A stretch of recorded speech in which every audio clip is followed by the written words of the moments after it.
Hey guys, in this video, I will show you how to turn on AI on your iPhone. All right, let's begin. First, make sure your iPhone is compatible with Apple Intelligence. This feature is available on supported iPhone models running iOS 18.1 or later, including the iPhone 15 Pro, iPhone 15 Pro Max, and newer supported iPhones. If needed, update your device by going to Settings, General, Software Update.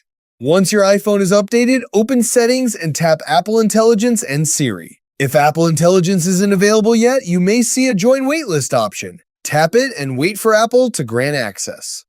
After access is granted, return to Settings, Apple Intelligence, and Siri and enable Apple Intelligence.